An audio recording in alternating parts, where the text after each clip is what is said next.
Taskforce with a roll call. Ms. Gerald? Good afternoon. Dr. Sandra Brown? Here. Dr. Thomas Levis? Dr. Levis? Representative Regina Barrow? Dr. Earl Benjamin Robinson? Here. Dr. Patricia Charles Davis? Here. Dr. Rebecca G? Here. Dr. Corey Hebert? Reverend Theron Jackson? Here.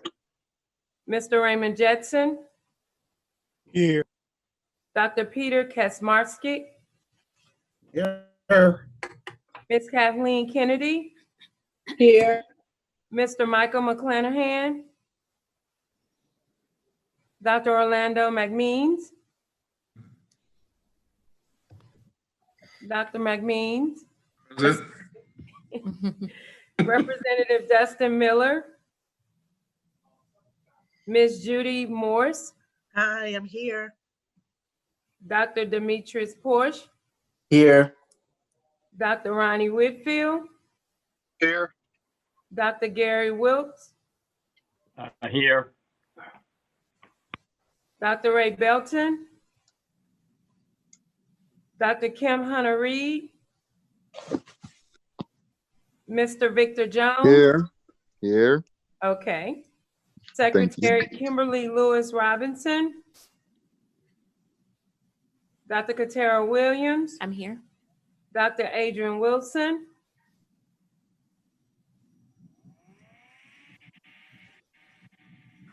Our guest, Terry Sterling. Ms. Terry Sterling? Present. Mr. Don Pearson? Our speakers for today, Mr. Anthony Eiton. Dr. Eiton? Here. Ebony Price Haywood. Here. Once more, Dr. Levis? He'll be on momentarily. Yes, he's wrapping up another call. He'll be Okay. joining us shortly. Okay, Yes, I'm here. I see you. Thank you. Dr. Corey Hebert? Mr. Michael McClanahan? Representative Dustin Miller? Representative Barrow? That's it, Dr. Williams. Okay, thank you very much. Are there any persons on the call or on the Zoom who did not hear their names called that needs to be recognized or acknowledged? Okay, awesome. Well, again, thank you guys for joining us for this week's meeting. Thank you if you are a guest and joining us. Thank you for being here. Just a reminder, if you have any public comments for those that are listening via our YouTube stream that are germane to this agenda, we have a staffer that's standing by to receive your public comments, and they will also be addressed at the end of the meeting. So you can send us an email at public_comments@sus.edu, or you can call your comment in with your comment at 225-771-4364. Or you can log on to our website at www.sus.edu and click on the Louisiana Health Equity Task Force link. And there is a link there that's dedicated to the submission of public comments. So today we're going to go ahead and begin. We have several special presentations that we believe will be very informative. And I'd like to turn it over to the co-chairs so that they can introduce our guest who will be presenting today. Dr. Brown. Okay, thank you. I'll take this first introduction. So you may be aware, we mentioned last week's meeting that if you could go on mute, please. In fact, could we just place everyone on mute who's not going to be speaking except for Dr. Eiton, of course. Several other states and local communities have established counterpart task force similar to ours. That is task force working on COVID and health equity.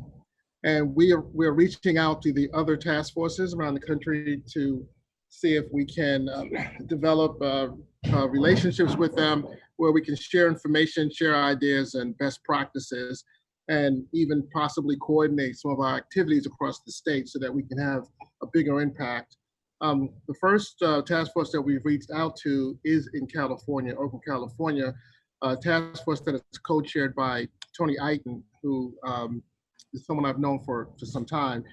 Tony is a population health researcher, scientist, physician, attorney, and NPH, who's been working in this space for many years, in fact, decades. He's probably best known for the quote that I'm sure everyone on this call is familiar with, that health has more to do with your zip code than your genetic code. But his impact is much bigger than that simple quote, which I think resonates with many of us. He is currently serving as co-chair of the COVID-19 Racial Disparities Task Force in Oakland, California.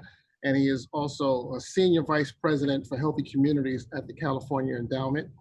And I've asked Tony to come to participate in our meetings just to give us a little update on what they're doing out there in California and give you all an opportunity to hear about that and ask any questions that you may have to help inform the work that we do here in Louisiana. So Tony, I'll turn it over to you and look forward to hearing about what you all are doing in California. Thanks, Thomas. It's great to see you. Unfortunately, my video camera for some reason is not turning on this Zoom.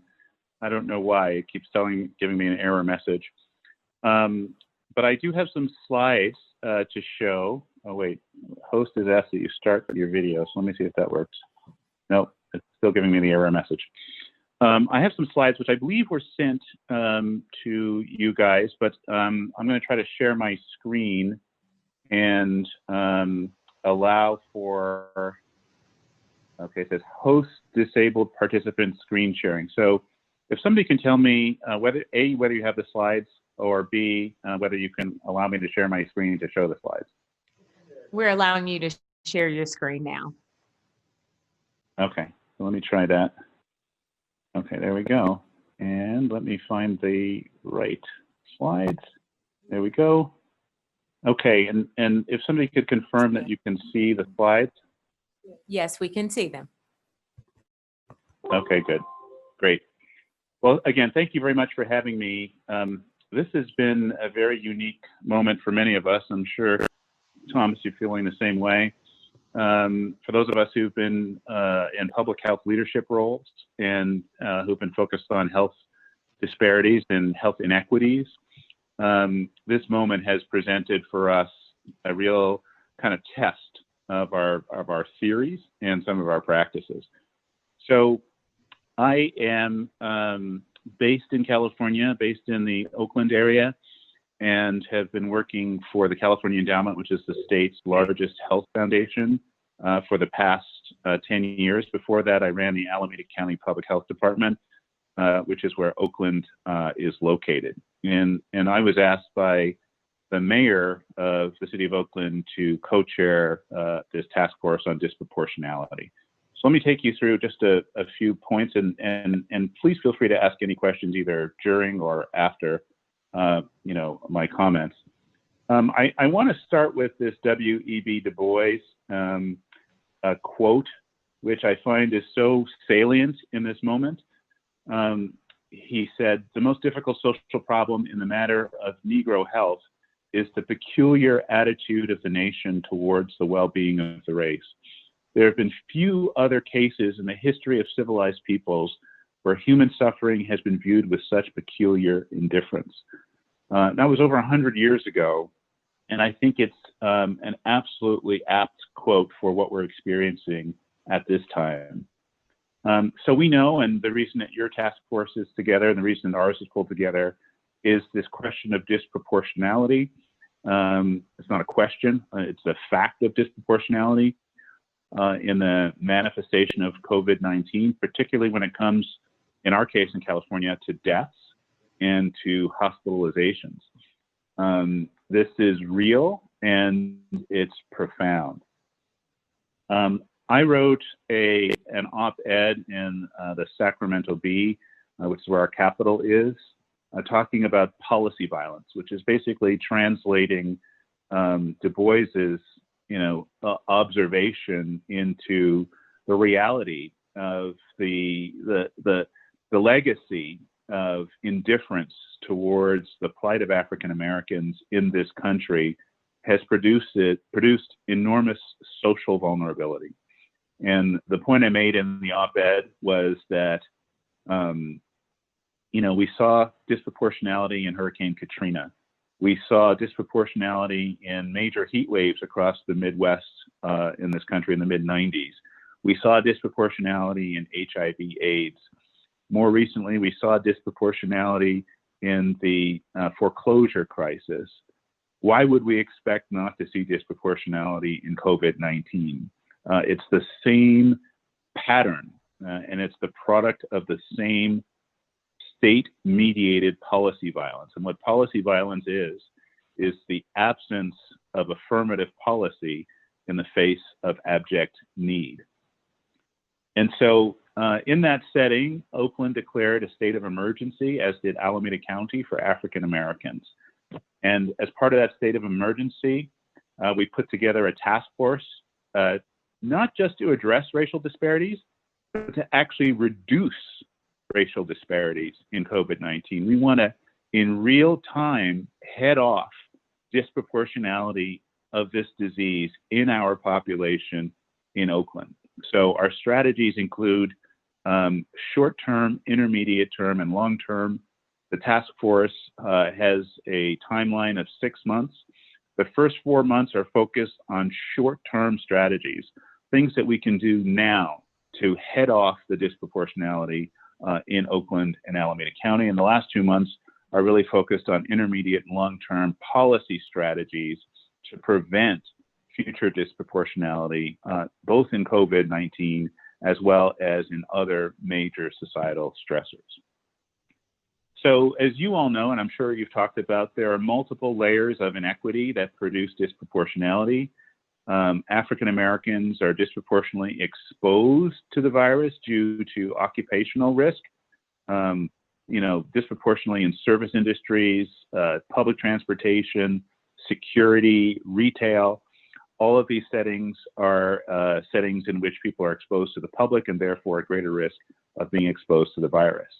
There have also been testing disparities where testing has been essentially initially following wealth, and folks with resources have been able to get tested much more easily than folks without. That's shifting, certainly in California and in Oakland, as we move resources to where the actual epidemic is seated at this point. 3, there are health disparities that we know of, and Dr. Levis is one of the world's experts on that, so I'm not going to spend a lot of time on that. And 4th, obviously, access to healthcare, both lack of insurance as well as the inability to pay co-pays or deductibles to be able to access the actual insurance product if you're lucky enough to have insurance, or having Medicaid, which is Medi-Cal in California, the ability to find a provider who takes your insurance. Okay, so here's what the Oakland Task Force is doing. We're doing this actively. There are 4 focus areas, and there are work groups for each of these focus areas. The first focus area is really addressing the ability of African Americans and other vulnerable populations to safely shelter in place. So this is the most expensive part of this effort, which is to find safe housing for folks that are either homeless or living in crowded housing conditions or in unsafe institutional conditions, making sure that they have access to the social supports, which may mean mental health, it may mean substance abuse, access to healthy food, and access to resources like cash if they need it. So there's a workforce our work group, from across the city that's been pulled together to address this first issue. The second work group is on proactive prevention and education and outreach strategies, which is really about culturally competent messaging and making sure that we enlist trusted messengers, including celebrities and others, to deliver the message of how to protect oneself and one's family from COVID-19, and building a various and multiply redundant communication strategy that uses radio, television, billboards, sound trucks that are going from neighborhood to neighborhood, flyers, and then you're going to hear a little bit about the Great Oakland Check-In, which to me is one of the most creative and proactive strategies that I have seen in this work, and I'm going to talk about that in a minute towards the end. The third is testing. Bringing testing sites into the communities that are most impacted. In the case of African Americans, it's East Oakland and West Oakland. Working with our healthcare providers to stand up either drive-through or walk-in testing sites for those folks that don't have cars, and facilitating immediate access to that testing, both testing for the virus as well as antibody testing. We're privileged to have University of California, Berkeley, University of California, San Francisco in our vicinity, and the ability to do seroprevalence surveys in populations is there. So we're trying to direct those seroprevalence surveys into the African American community. And then fourth is good data, so that we can get real-time assessment of how the epidemic is moving in Oakland and in the community, and be able to react in a rapid cycle sort of response mechanism to new flares of the virus and to the epidemiology as it evolves. Okay, just to ground you a little bit, I'm not going to spend a lot of time on this, but this is a map that's got a lot of attention, ended up on the front page of the San Francisco Chronicle, and it shows life expectancy differences in different neighborhoods in Alameda County. What you're looking at is the county's configuration, which is shaped like a boot. The foot part of the boot is the city of Oakland, and where you see those darker brown areas are areas with lower life expectancies. And where you're seeing COVID-19 now, we're still working on those maps. I don't have that map for you today. If you overlay the COVID-19 map on this map, you would see those dark brown areas are the areas where you're having the highest incidence of COVID-19 in the city of Oakland. And those areas are the flatlands of Oakland, primarily in East Oakland. And then, of course, I'm not going to spend a lot of time on this, but we know that African Americans are disproportionately represented in neighborhoods throughout the United States, but particularly in Oakland, where there are high levels of poverty, people living under the federal poverty level. When we look at neighborhoods in Oakland and Alameda County, where greater than 20% of the residents are living underneath the federal poverty level, 1 in 3 African Americans lives in one of those neighborhoods, compared to 1 in 15 whites. Okay, we're also privileged in Oakland to have the organization Policy Link, which is a national organization led by Angela Glover Blackwell, who's been working with us closely on strategies to avert disproportionality in COVID-19 in Oakland and Alameda County. They have a set of recommendations, which are enumerated here: comprehensive COVID-19 testing strategy in African American neighborhoods, training and paying African American contact tracing workers, which I can talk about at some length because I'm actually spearheading the state's effort to stand up that workforce. Enhance culturally relevant messaging to the African American community, a truth and racial reconciliation process, talking about the impacts of redlining, racial zoning, apartheid, and the concomitant segregation policies that have created much higher risk amongst African American communities in the city of Oakland and elsewhere throughout California. And finally, as I said in the latter part of our task force, we're going to focus on a deep policy push for an equitable policy agenda targeting the root causes of health disparities in California. I want to end by talking about the Great Oakland Check-In, because I think that this is something that any community can replicate and should replicate in this particular instance. And this is as simple as it sounds. This is people using their cell phones to call and check on vulnerable households in Oakland on a regular basis asking them about how they're doing, and trying to ascertain whether they have access to basic resources that they need, including food, including a safe place to quarantine or shelter, including information about COVID-19, including resources about testing. We're also combining that with census outreach. So we've leveraged some census resources to essentially do this affirmative call-in strategy, and we're building around that census outreach this COVID check-in strategy. Any community can do it. It's volunteer-driven. People using their own cell phones from their own homes are given a list and a script, and they call people and they reassure them that there's somebody there to look out for them. They connect them to resources. They give them, a number to call if they're having problems.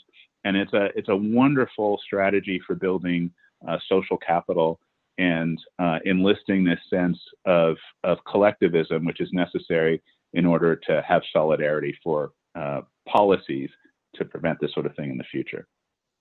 Let me stop there, and I'm happy to take any questions. Okay, thank you, Tony. Any questions? I just have a quick question. For the, that's a wonderful initiative, the Great Oakland Check-In, great idea.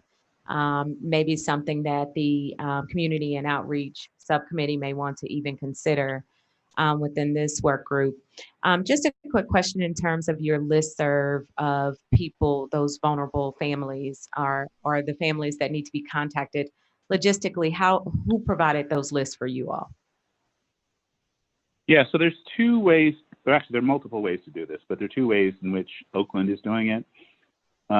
One, Oakland has this thing called a vulnerability index, and it's an assessment of every police precinct in Oakland, and looking at things like poverty, foster care levels, rates of our system is called general assistance utilization, homicides. So there's an index which screens vulnerability across all the police precincts, and the focus has been on those precincts with the highest level of vulnerability. And they happen to coincide thus far with those communities where we're seeing a high level of transmission or at least infection rate of COVID-19. And so based on that vulnerability index, the city has two things. One, it has a reverse 911 system, which allows you to essentially have phone numbers that are geographically linked across the city, and they can utilize a reverse 911 system to target calls. The second thing the city has, and I believe, I don't know for sure how they acquired it, I think it was purchased, is essentially voter rolls.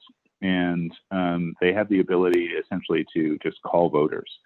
And they're using those lists, and they've been built up over many years, again, to target those voters that are in the most vulnerable communities.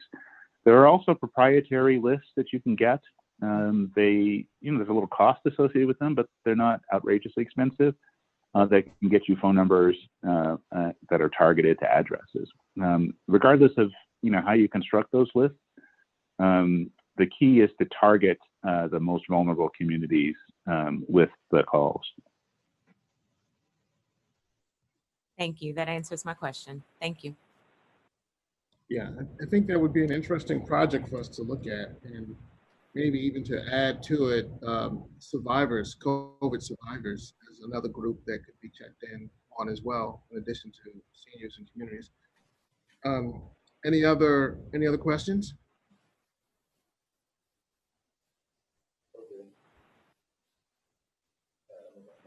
Dr. Brown? Anything? No, I just, this was a wonderful, wonderful presentation. As Dr. Levy said, we will be reaching out to the co-chairs of the other health equity task forces that have been formed nationally. We know of at least 7 states that have one, and Dr. Iton is one of our first. So our key focus in doing so is to do exactly what we're doing today, sharing best practices, lessons learned that will help to fuel the progress of this committee. So I found your presentation was very enlightening and very informative, Dr. Iden. Dr. Brown, if I could add, Dr. Iden, I really appreciated your presentation. I thought it was excellent. And I also appreciated your mention of Policy Link. We have great respect here at the Urban League of Louisiana for Angela Glover Blackwell and Michael McAfee. So I was very pleased to see you mention their work in your presentation. Thank you for that. And you should feel free to reach out to them. I mean, they're doing a lot of advising around the country on this issue. So we're lucky that they're actually based in Oakland. So they're both personal friends. And I do believe that our subcommittee on policy and regulations is looking at Policy Link. There's been some dialogue about that. Exactly.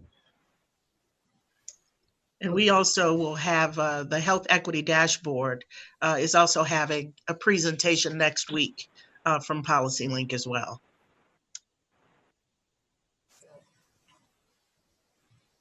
Okay, great. Well, thank you very much, Tony. I appreciate you spending a little time with us. I will be reaching out shortly about the other part of my email to you, which was establishing a network of task force leadership so that we can share experiences and best practices. You know, I would just say it's interesting that many of the initiatives that you listed are similar to things that we're doing. So it looks like we're thinking along the same lines, and that's encouraging. But thank you for spending a little time with us. We appreciate it. Yeah, and thank you. Thank you for what you're doing. I particularly appreciate any efforts that are designed to address this crisis in real time.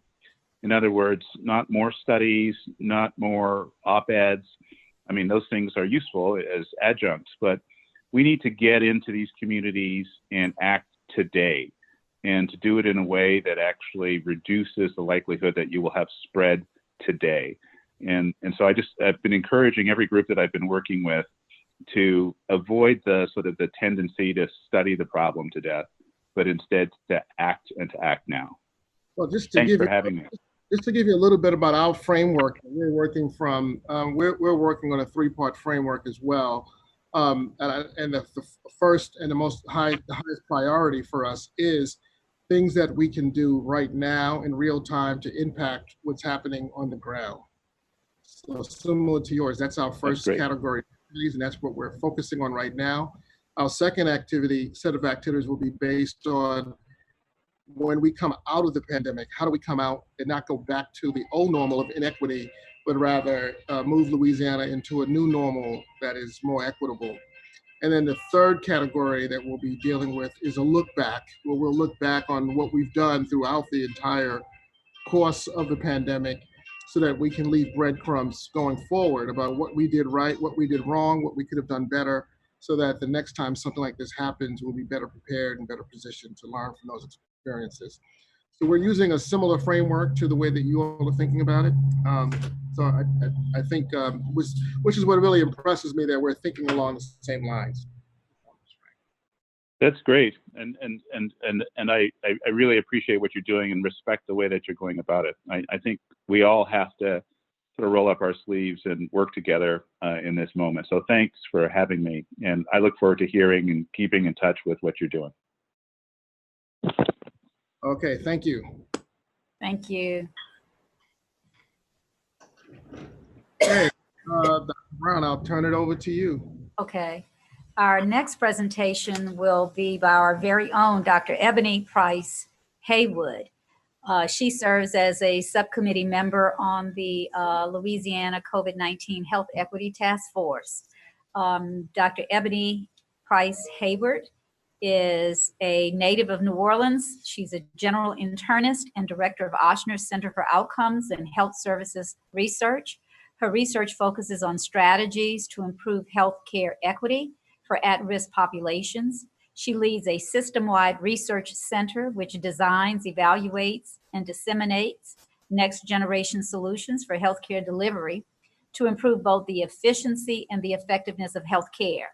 She translates research into practice and disseminates research findings to improve clinical, administrative, and policy decision-making.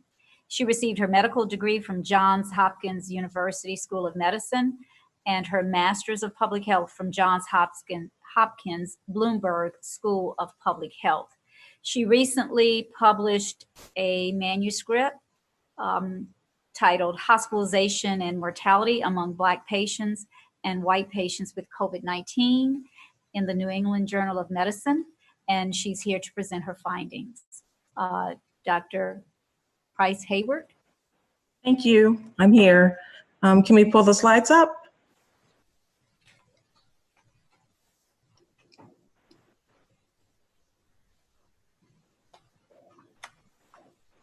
Okay.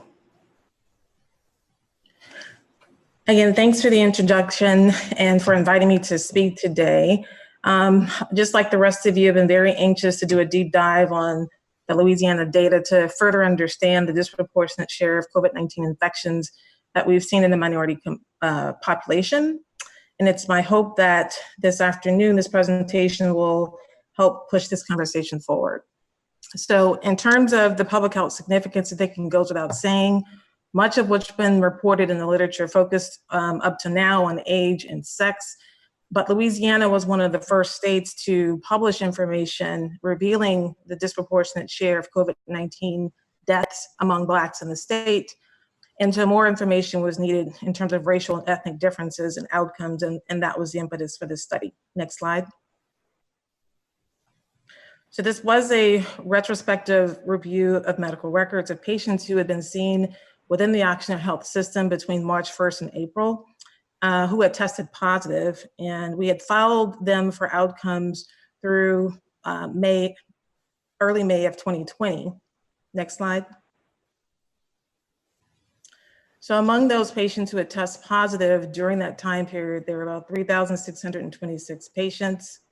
We did collect information on race and ethnicity, but had to exclude 145 patients either because the sample size was too small or we were missing data. So that left us with about 3,500 patients, among whom the average age was 54, most were female, and as you can see from this slide, 70% were self-identified as Black, non-Hispanic. Next slide.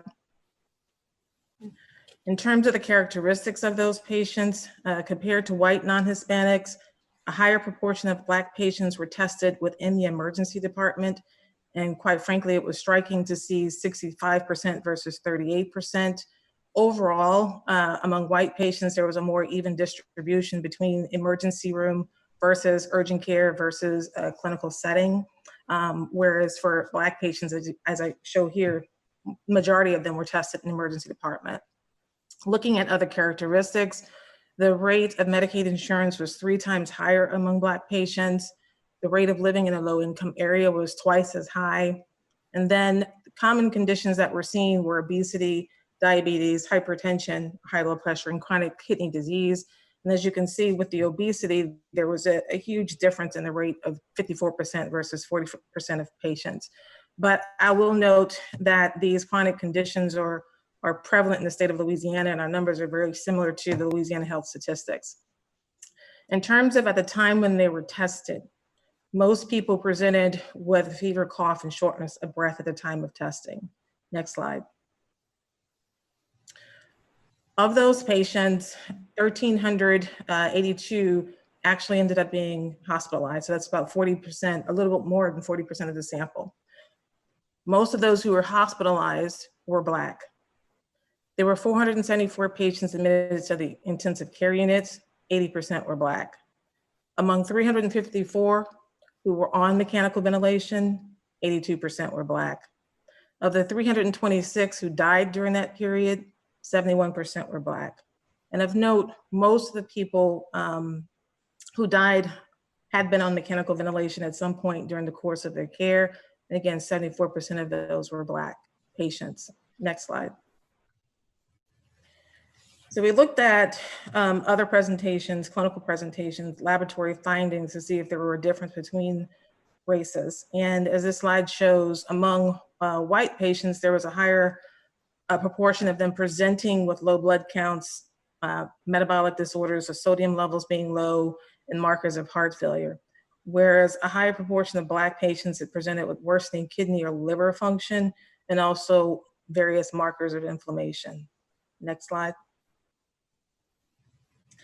In terms of factors that were associated with hospital admission, Black non-Hispanic race was associated with a twofold increase in the odds of being admitted. But there were also additional factors that were associated with admission, including age, public insurance, living in a low-income area, and again, obesity. Similar to other studies, female sex was associated with a lower odds. So in other words, it was mostly men. And the length of stay really was not different between the populations. On average, it was about a week, but it could range up to 14 to 21 days in some patients. Next slide. So in terms of in-hospital mortality, if you look at the absolute number, there were 230 Black patients versus 96 white patients who died.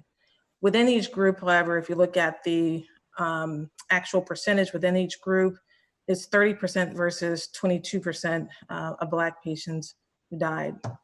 But the question becomes, that's almost a numbers game. And so what we did was an analysis that adjusted for various risk factors.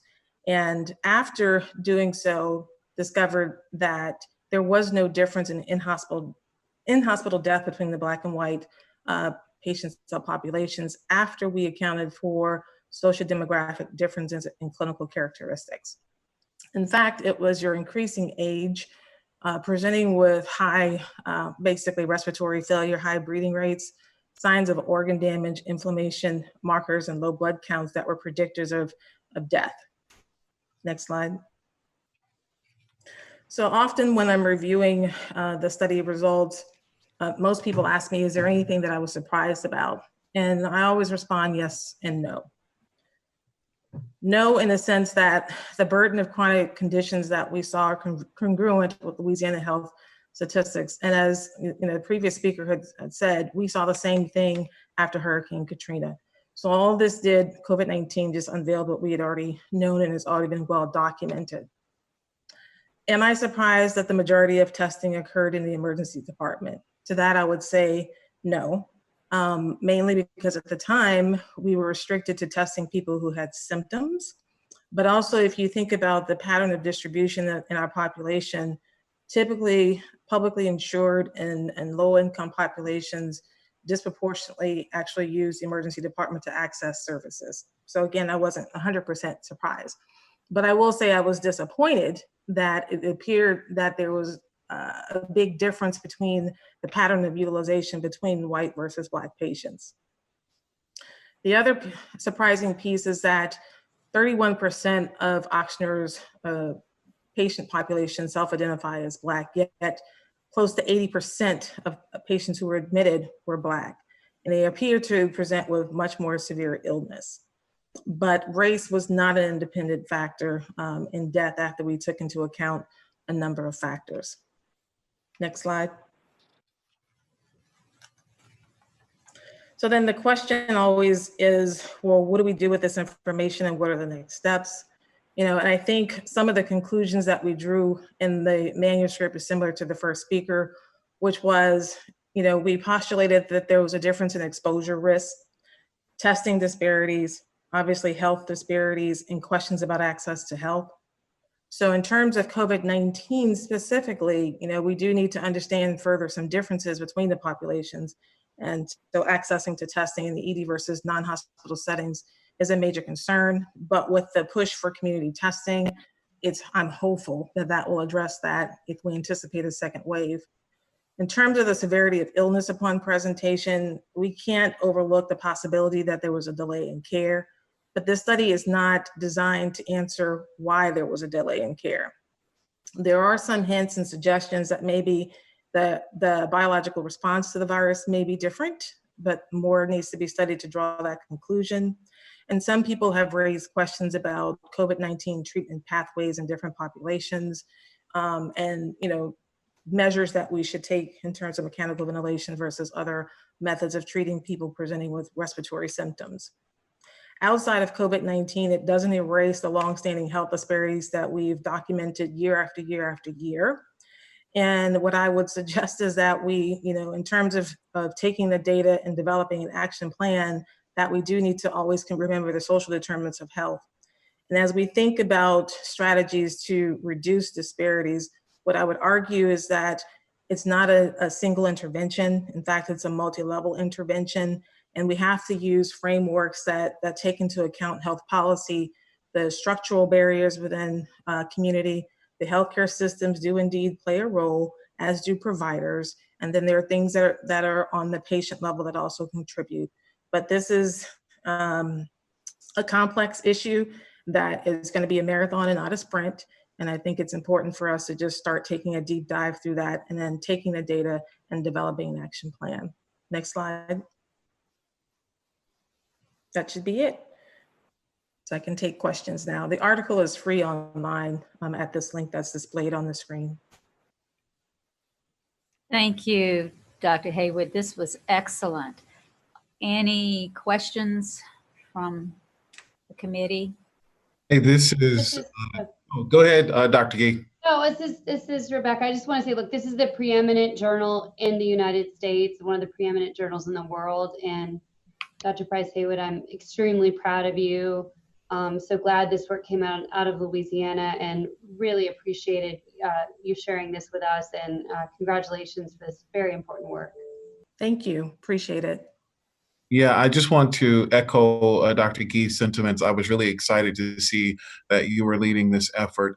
Two questions. One, the first one is, as relates to the biological, I think you indicated that there might be a need for us to look at the biological response. Is there anything that you can share at the present regarding that, just giving a bit more insight regarding that? And then as it relates to this being an Ochsner study, do you feel like we would have these similar findings in other areas around the state and other health systems around the state?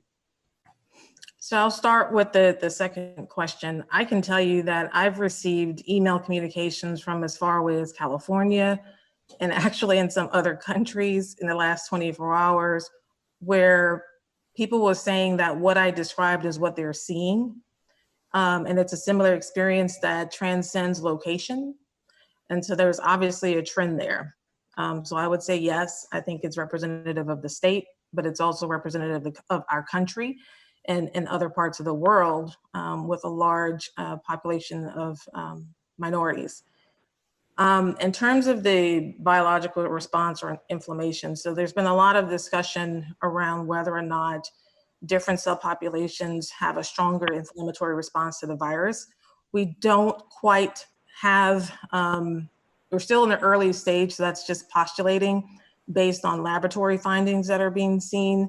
There have been studies that have shown that people with African ancestry biologically may have certain types of markers that circulate in the system.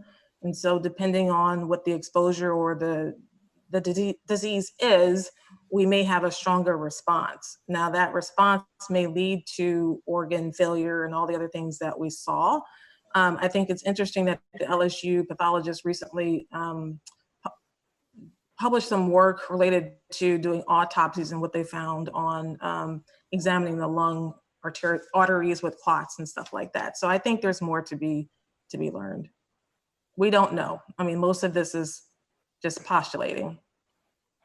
Thank you. I thought the report was phenomenal, but thank you so much, Dr. Price Haywood. Thank you. Dr. Price, Dr. Will. This is Raymond Jetson, and I will be brief. The initial presenter today talked about the need for multiply redundant messaging. At the end of your presentation, you talked about multi-level strategies being envisioned or required.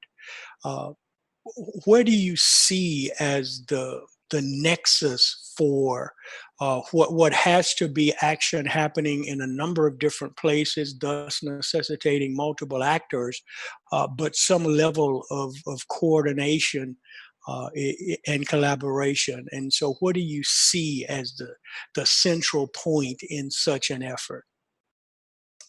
I think just looking at the composition of this group and the different parts of our state that you represent, different functions within the state, that by itself to me is the center of this. And to give you an example, whenever someone asks me about my perspective on this, I can't help but go back 15 years to Hurricane Katrina and what we did after that disaster. And at the time, there was collaboration with health policymakers in Baton Rouge, for us to do things like the Medicaid waiver so that our low income workers could get some form of access to care. We also did things like expanding federally qualified health centers to improve access to primary care. But as the first speaker had mentioned, just because you have Medicaid or even because you have primary care does not mean that you have access to all the subspecialty services. So that is something that's a combination of policy issues as well as how the healthcare systems manage various populations. And that's the reality of it. But I also know that a lot of what we did was reaching out into the community and working with community groups to develop solutions, right? So if we're not from the community of the community, you can't come up with every solution. And so you have to engage the targeted population and people who are credible within those populations to help develop whatever that solution will be. So from that experience, that's where I'm speaking to when I'm saying multi-level, because it was an example of where we had to engage a bunch of different stakeholders to get any progress. But obviously 15 years later, we still have a lot to do. Thank you. This is Dr. Wilt. This is Dr. Wilt. I want to compliment you. It was great. I read the article and great work. I'm going to take us back beyond 15 years, going to the very beginning of United Healthcare Foundations of state rankings. This is not new to us that have been involved in it for close to 40 years. They outline every state, the metrics that why we're ranked the way we are ranked, followed by, as I've said before, the Robert Wood Johnson Foundation ranks every county, in our case, every parish, and it clearly tells you the reason why we rank the way we rank, including the social determinants, and as the first speaker talked about, the social vulnerability indexes. So the information and data has been collected and studied. They even provide you a roadmap to how do you improve what you need to do. And it all plays out. And, again, I'm going to go back to, I think what I've, always felt. There has to be a national strategy, a state strategy, but at the end of the day, it has to be, in our case, a 64 parish strategy where the people who are born, live, work, educate, have to take ownership to transcend any president, any governor, any parish president. It has to be the people of the community that buy in and then sustain it beyond the terms of whoever the office holders are to be able to make that change. And it is a marathon, you're absolutely correct. And, having studied things, I think that type of strategy is something that has not occurred from one administration to another. And that's why we keep having starts and fits. You make a lot of progress under Blanco, and then you're followed by someone that dismantles everything that was done. We're seeing it happen on a national level with, what was done with Obamacare and then being dismantled. So it has to be ownership on a local basis. At least that's the way I've come to the conclusions that I've come to after having, been involved in this for 40 years. Thank you. So Dr. Price Haywood, I have a question for you, and we may need to talk offline because it may be too involved of a conversation. But just briefly, one of the things that I've been curious about is comorbidities. And looking at the conditions that you were able to show or correlated with with COVID mortality, many of those conditions are on the causal pathway, the same causal pathway. So obesity, diabetes, hypertension, heart disease, for example, that many diabetics are also hypertensive and also obese. Did you do any multivariate analysis where you were able to parse out whether each of those independent conditions are correlated, or if once you're able to account for comorbidities, if maybe there's one driver or maybe some combination of drivers among those conditions? And then the second question is also about multivariate modeling, that we know nationally there aren't race differences in obesity among men. And so if you look at an interaction between race and, obesity and gender, do you know whether you would still find the same relationship or if it would vary? So to answer the first question, in our initial analysis, we actually did have a comorbidity index score. And our first pass, we did include those individual items in the model. They actually turned out not to be significant once you have the comorbidity index in the model. And when working with the journal, actually, it was a statistical reviewer who reminded us that some of those measures are in the Charleston score that we use. And so we actually just used the comorbidity index, did not look at specific interactions after that. In terms of the second question about the gender difference in the rates of obesity, we do see that in the sample. We did not do a specific analysis looking at an interaction between that in our modeling. I mean, that's something we can go back and do, but we did not in this case.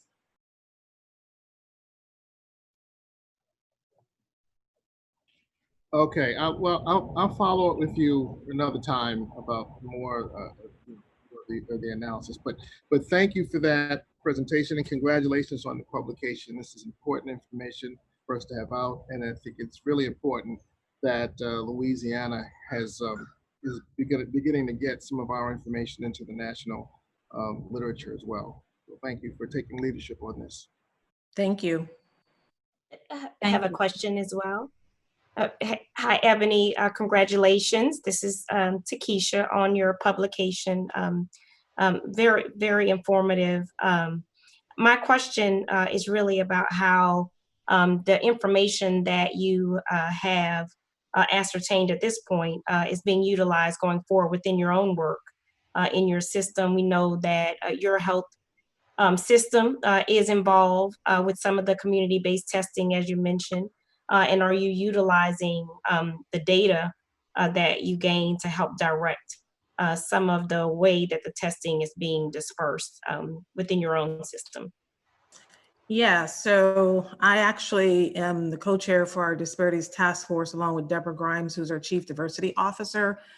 And so I'm sort of the research half of the team, and I'm the person that's bringing data to the group. There's also a geomapping project that's being done through the Innovation Auctioneer team. And so with the community testing, the idea is to use, basically what we call identify hotspots and cold blind spots to figure out where the testing needs to be done. It's pretty clear when you pull up the map where the hotspots are. But the issue are the asymptomatic folks that are walking around that we don't know about. So that is being used to drive the testing. The other thing that I've been working on is, just like I said in this presentation, is expanding the work beyond COVID-19. And I'm always the person that says that if you don't look at the data, then of course the problem doesn't exist. So what I'm doing is challenging everyone to start slicing and dicing the data by certain characteristics of the patient population to show that there are differences, and to then target interventions that are going to help specific populations. I always say that one size does not fit all. Not every program is going to work for every patient, but until you look at the data, you can't design the appropriate interventions. And so that's the mission that I'm on as far as my work with population health management. Yeah, thank you. I think those are principles that will help as we're advancing our statewide testing plan. Thank you. Okay, are there any other questions for Dr. Price Haywood? Okay, again, congratulations, Dr. Price Haywood, on your outstanding work, and we are very proud of you. Thank you. Have a good evening. Next, we will move to the Robert Wood Johnson Foundation Health Equity Guidelines that was emailed to you all. And I'll turn it over to Dr. Levice to stimulate some discussion about these health equity principles for state and local leaders. And we're going to pull it up on the screen. But each of you should have received an emailed copy of this document. So basically what we wanted to do is to, this report was published last week, or at least I became aware of it last week, and thought that this is something that we would share with the task force, look at the recommendations here, see whether or not, ensure that we're incorporating aspects of these recommendations that we think are appropriate for us, and to just to have a conversation about that, just to make sure that we're on, that if there's any guidance here that would be of help to us, that we were accounting for that. So that was really all we wanted to do, is like have the task force members look at this report and take an assessment of it and see whether there's anything here that we wanted to add. So I don't know if any of you have had an opportunity to read through this. It's a pretty short report, but I know you didn't have a lot of time to take a look. And did anyone have any reactions to it, or any thoughts about any of this?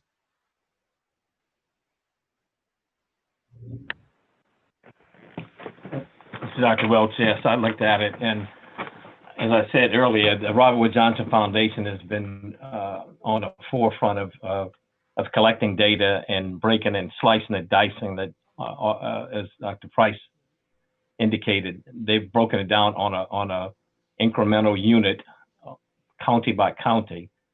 That's long term. Short term, I think there's some principles in there that can be guiding principles to answer your question.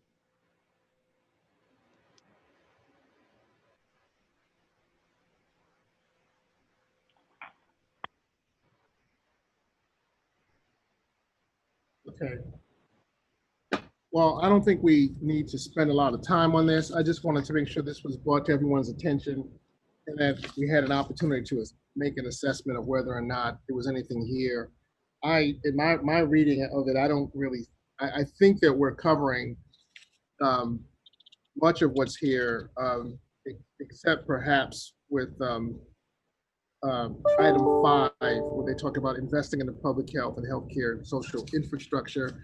I think that's getting at what we've been talking about when we talk about coming out of the pandemic, and providing guidance going forward about how we can address health equity in general. I think it's getting at that. But other than that, I think that we are covering, pretty much covering the topics here. Does anyone have any other reactions, or anyone see it differently, that we're not covering the guidance that RWJ is providing? Dr. Levice? Yes. In just kind of a cursory overview of this, and when you say, are we doing this, do we feel like, I would assume this is whether there's some congruence with what we're doing and what we're seeing in this report. The extent to which, say number 2, is, it talks about decisions. Ours are mostly, it appears to be recommendations that we are tasked to make. I don't know if they would be seen as decisions as much as recommendations at this level. And then perhaps one of the recommendations is to include, as we make policy changes and those kind of things, those folks who are most affected. So I didn't know whether or not that was appropriate to ask anything about at this point, because the word decision was what was really kind of throwing me off. Yeah. Well, I mean, decisions, I think of decisions at 2 levels. One is the decisions that this task force makes. I mean, we're making decisions on what we want to prioritize and what we choose, what recommendations we choose to bring to the governor. So those are decisions. And I think, so for example, I think early on, it was pointed out that that we didn't have we didn't have representation from some of the racial and ethnic groups in our community, and that, so we did make those changes and increase the size of the task force to make it more representative, and that the goal there was to have you know, people representing communities that were being affected by COVID be a part of our deliberations and our decision making. But you're right, ultimately, what our decisions are what we want to recommend to the governor. And ultimately, it's the governor who will make decisions that will be implemented. So from that standpoint, you're right, we're not necessarily directly impacting the ultimate decisions, but this is the governor's way of getting input from the communities that are affected as he makes his decisions. Okay. Well, I think it's, you know, I'm sure it's obvious to everybody who was on, but I just think it is absolutely important that we not talk about the folks who are affected as much as well, I should say, as well as have their voices included as well. So we talked about some of this in the outreach and engagement subcommittee, but I just, I want to be guilty every time we talk about just kind of reminding us of that as well. Mm-hmm. I talked to Dr. Levis about this, Dr. Wiltz, about having some, patients that have experienced the whole coronavirus, the experiences that they had going through the system, as getting feedback from them. So I think that's important. The other thing is, as far as policy making, I do think that we need to have some, not to operate in a vacuum and to get data and to see what the new secretary of LDH, what they're doing. As you looked at one of the 5 principles, public health, to me, should be taking the lead in the process and getting all the players together. And to your point, Reverend Jackson, we have to be community responsive. So what's going to work in one parish may not work in another parish as far as strategies, and the people that are closest to the issues, we need to make sure that they're being engaged by people that know them, that live there, that have died there, their voices be heard, so we can craft the 64 parish strategy, if you will, to address their needs, and not one size fits all, like was said earlier. Yeah. Dr. Will, that point. Oh, go ahead, Dr. Jackson. No, I was just going to say, just piggybacking on that, the first speaker, Dr. Ido, I don't know if I'm saying his name right, Anthony Iton, I'm sorry, Dr. Iton. I think that Oakland model was a great model, and particularly, and again, that's for different parishes. In my parish, that kind of model works in my city in the sense that those were contact tracers who happen to be African American, who would have a more who would have better access to getting information when there is a need for contact tracing, particularly in zip codes in our area that have been hotspots that happen to also be African American communities or heavily African American communities. So that notion of being able to have folks who are contact tracers who can associate with the contacts that they are tracing makes a lot of sense when we don't always think that way statewide. I agree with that assessment, Reverend Jackson. Dr. Wilkes, to your question or your inquiry regarding what's taking place inside LDH, I do hope at some point I'll be, and I'm certain that I will be, to talk about what is presently being done inside LDH regarding health equity. Last year, we developed the first Office of Health Equity inside LDH. Well, it's actually the Office of Community Engagement and Health Equity. And given this document, I thought it was very timely when it came out a few days ago. And the first 3 bullets that are outlined in it are indeed indicative of what's taking place inside that office. I oversee that office. And so at some point in the future, I'm certain that I'll have an opportunity to talk about what's going on inside that office, because indeed the first 3 bullets inside this proposal are exactly what is happening. And for me, as a person who centers their work in health equity is about operationalizing things, because sometimes, we talk about, we think about it abstractly, but in my office, it is real work, and it is operationalizing it down to the DNA so that we can say that these very specific things are happening. And so that work is happening inside LDH, and I'll probably share more about it as time goes on inside the task force. So just wanted to share that.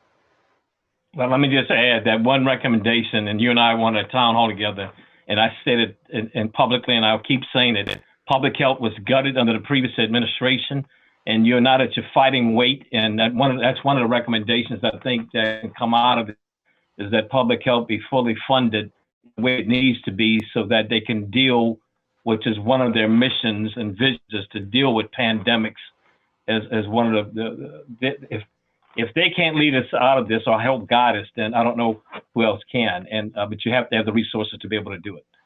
I'll just leave it at that. Thank you. Are there any other comments regarding the Robert Wood Johnson Foundation guidelines? And it will also be posted on our website.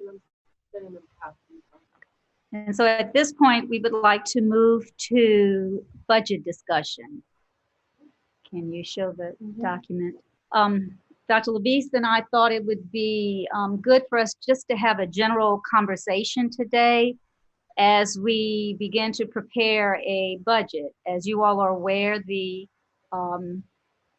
Health Equity Task Force received funding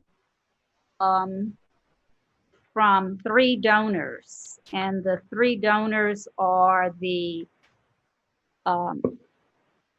Irene W. and C.B. Pennington Family Foundation, the Baton Rouge Area Foundation, and the Huey and Angelina Wilson Foundation.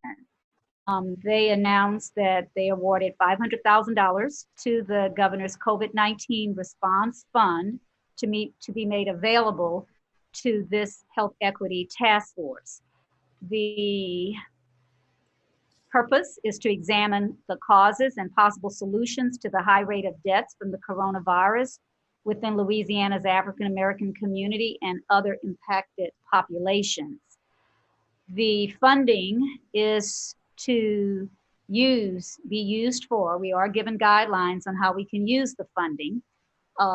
If you can scroll down to the bullet portion at the bottom of the document, the first 3 items are research-based. So to conduct science-based research, a comprehensive evidence-based analysis of the determinants of health, evidence-based analysis of intervention. So those are, that's the research component that has to be allocated from the funding. Another portion of the funding is to be used to develop the statewide dashboard. And then the last 2 bullets is to provide health awareness, educational media campaigns, and assessment of the status of the state's response. So bear in mind, this $500,000, a portion of it is to go to develop the dashboard. The dashboard subcommittee is looking at various vendors to get bids on how much the dashboard would cost. This is a deliverable that the governor has asked us to do, to develop the dashboard. And that subcommittee is currently designing the key elements, but it will take a vendor, a company, to put it all together. The research component, we've already received several requests for funding from the Baton Rouge Area Foundation that they have forwarded to us within this last couple of weeks. And these funding, it's more in the line of seed monies that different entities, universities,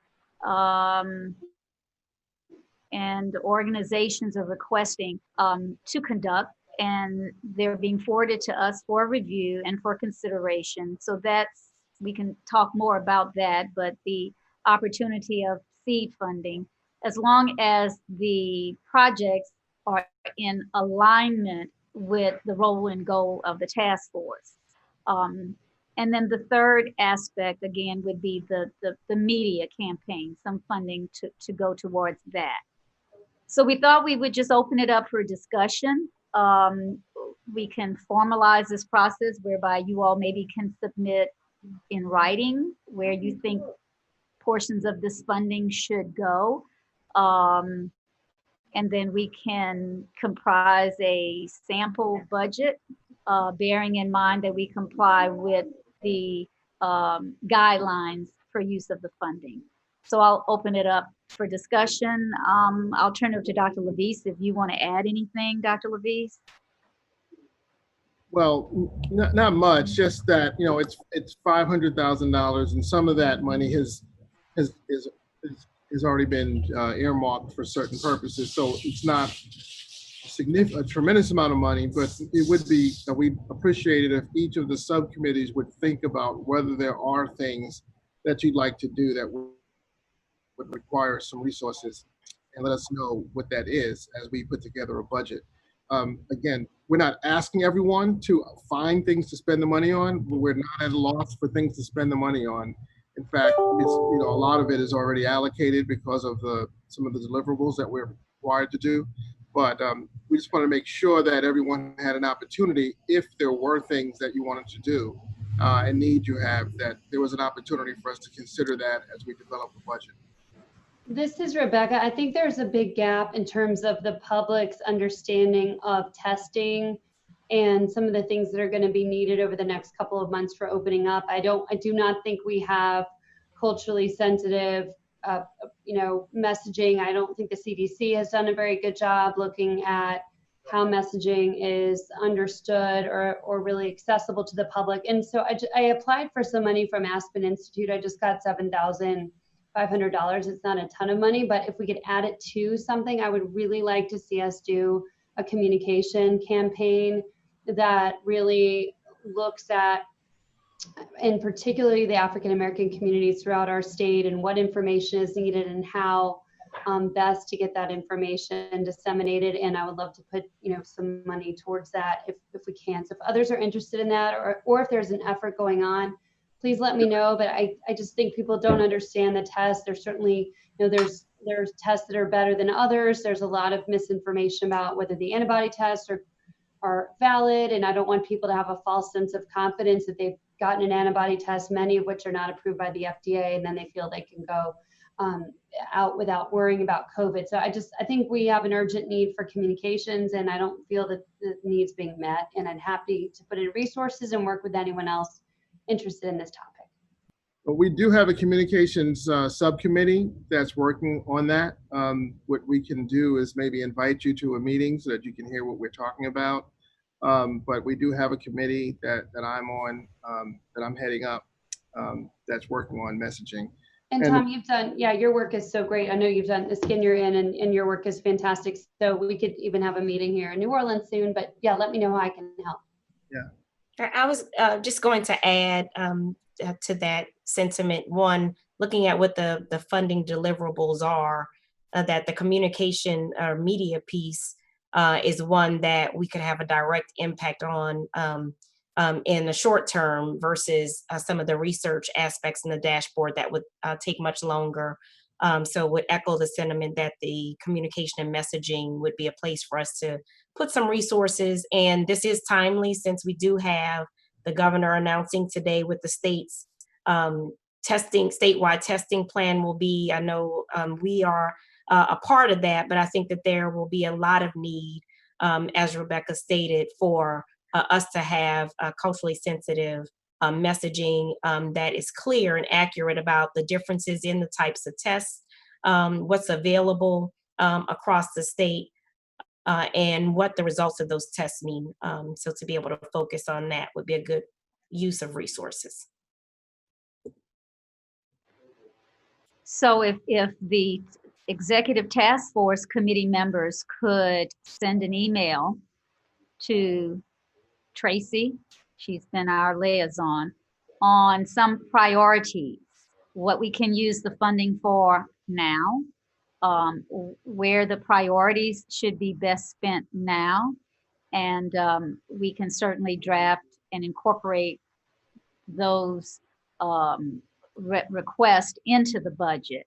The one thing I want to add is that the 3 donors, we have met with them. They are very, very supportive of our efforts. They want to see how we're going to utilize the $500,000, with the caveat that they're recognizing that we would need more funding, and willing and wanting to provide us with additional funding. This is phase one. So they, want to see a budget and how we're going to utilize the 500,000, in keeping in line with the guidelines for this funding.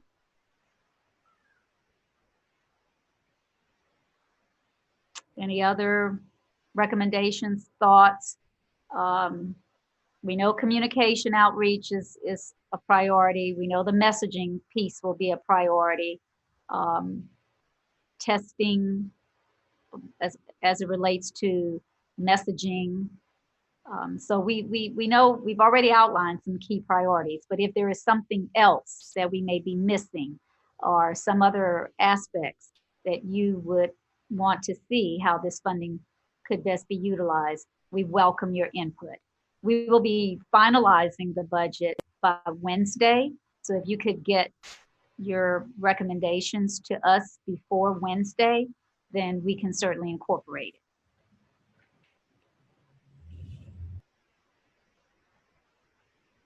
Dr. Levice, you have anything else to add to that? No, nothing more for me. Okay.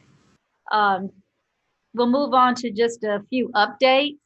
12:30 today, we received the statewide testing plan. I would like to give special thanks and appreciation to the subcommittee who had to work over the weekend so that we could get our recommendations to the governor and feedback regarding the testing plan. They were very receptive to our recommendations. We sent out our comments to all the members. So we're appreciative to Dr. Meg Brown and Dr. Renando Banks, co-chairs of the testing committee. The governor, I believe, will be or has presented that statewide testing plan today. And most of our recommendations, from my understanding, or a lot of it, was incorporated.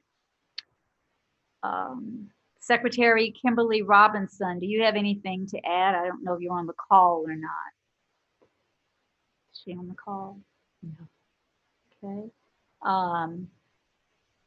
Ms. Terry Sterling, are you still on the call, co-chair of the Louisiana Resilient Commission? Do you have any words? I know I was on your call this morning, and we've been communicating and making sure that our efforts align with the efforts of the Resilient Louisiana Commission. Would you like to give us a brief update? Yes, thank you for inviting me. And I think both of our organizations have identified Policy Link as a best practice. And so I think that is an area that we need to understand. One of your task forces indicated that you all will be talking with them about their dashboards and data. And so I think that is an area where we certainly have synergy, and would like to further explore as we go forward. But continue your great work. I appreciate the efforts and the long hours that many are putting in. One comment I do have someone ask about, do we have, the purpose and charge of our two groups? Yes, I think both of our groups are recommending bodies to the governor, but most important, we are citizens. And when we move beyond our task forces and commissions, our work to continue the efforts to make a difference, and not to have any report be digital dust, but actionable recommendations. It's our passion for this work beyond those reports that will transform Louisiana. So I look forward to working with many of you as we continue to make a stronger, more resilient, but more equitable Louisiana. Thank you, Ms. Sterling. The reports, where do we go from now? You all received a template and the master plan for those subcommittees that had a 30-day due date of deliverable. We'll be looking to receive your template, your report, by June 8th. And we will have those committees, subcommittees, to present after that date and be given a little more time to present, probably like 30 minutes per subcommittee, so that we can really hear about the hard work that you have done and the dedication that you have provided. And then we will move to the 60-day deliverable subcommittees, who will be providing their written report thereafter. So for those subcommittees that have a June 8th date, we'll be looking forward to receiving those reports on that date.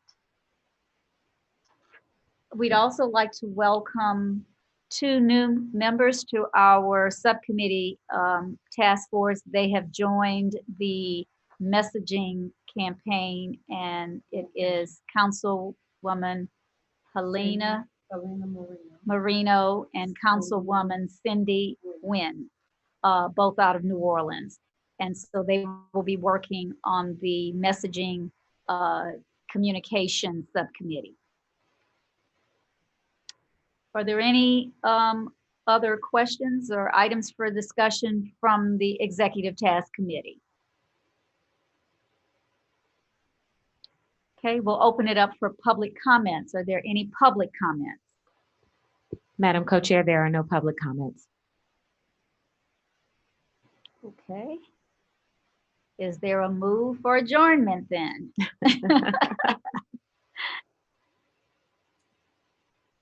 So moved. No, I guess I can. I know if you can make that motion.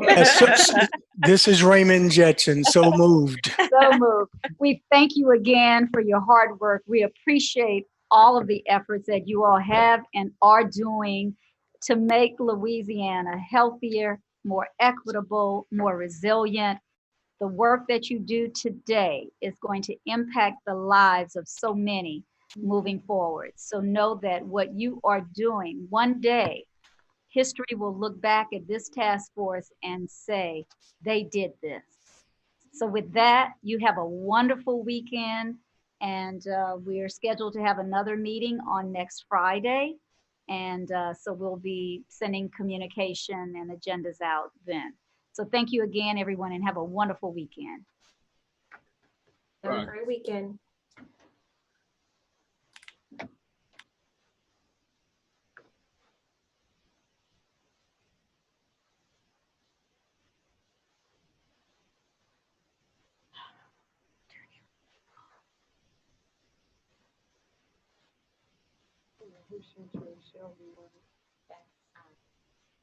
That's Dr. Levise's Chase partner. Hello. Hey. I'm off of it. I'm gonna have to, I'm going up there. Yeah. I've been asking all week about it. I've been asking for the last 2 weeks. Are we doing it? Do we need to do anything?